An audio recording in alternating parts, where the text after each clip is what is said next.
Kerajaan Negeri Pahang sentiasa prihatin dan mengambil langkah proaktif dalam menangani cabaran ekonomi semasa susulan krisis tenaga global yang berpunca daripada konflik di Timur Tengah. Antara langkah yang telah dilakukan adalah seperti berikut.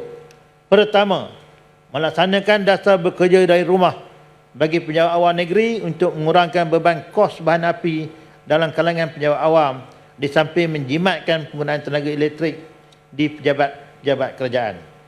Kedua, menyediakan peruntukan bagi pelaksanaan program bakti negeri Pahang.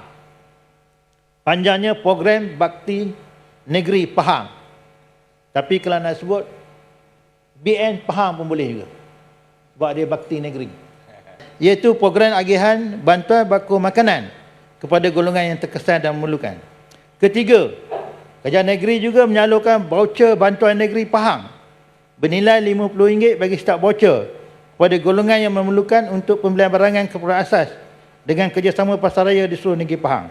Yang ini pun kita boleh panggil program BN Pahang juga. Dia voucher bantuan negeri Pahang, boleh juga dikatakan BN negeri. Keempat, menangguhkan sebarang kenaikan kadar serta pengenalan cas-cas baru di peringkat pihak berkuasa tempatan bagi mengurangkan tekanan kos sara hidup rakyat dan kos operasi perniagaan. Kita bagi satu ucapan tahniah kepada Esko Kerajaan Tempatan yang mencadangkan ini yang diluluskan oleh Kerajaan Negeri. Kelima, memperkenalkan gerakan usahawan makmur bagi membantu usahawan mengurangkan kos operasi perniagaan serta meningkatkan kapasiti pengeluaran pembelian peralatan baru, menaik taraf premis dan memperluaskan pemasaran. Tahniah kepada Esko Usahawan. Sebagai langkah strategik jangka panjang, Kerajaan Negeri juga sedang memutamatkan Pelan Transformasi Ekonomi Negeri Pahang 2030 ataupun PET 30 sebagai hala tuju pembangunan ekonomi negeri yang lebih mampan, daya tahan dan inklusif. Tahniah Esko daripada Pramujaya yang bekerja keras untuk menjayakan PET 30 ini.